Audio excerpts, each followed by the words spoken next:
ఈరోజు దేవుని వాగ్దానం, నీవు పాదచారులతో పరుగెత్తగా వారు నిన్ను అలయగొట్టిరిగదా, నీవు రౌతులతో ఏలాగు పోరాడుదువు?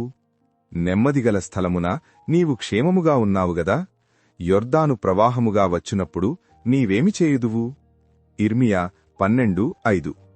ఇర్మియా ప్రవక్త తన కష్టాల గురించి దేవుణ్ణి ప్రశ్నించినప్పుడు ఆయనను మరింత పెద్ద కార్యాల కోసం సిద్ధం చేస్తూ దేవుడిచ్చిన హెచ్చరిక ఇది.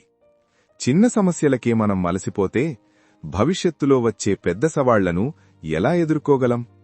నేటి కష్టాలు రేపటి విజయాలకు అవసరమైన శిక్షణ వంటివి. పాదచారులతో పరిగెత్తడమే కష్టమైతే గుర్రపు రౌతులతో పోటీపడలేం. మన సామర్థ్యం పెరగాలంటే శ్రమలను ధైర్యంగా ఎదుర్కోవాలి.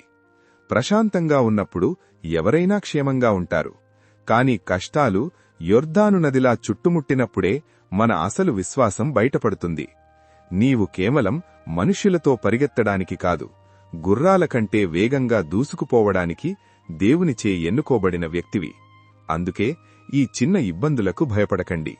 ఇవి మిమ్మల్ని బలహీనపరచడానికి కాదు, బలపరచడానికి వచ్చాయి. ఆమేన్.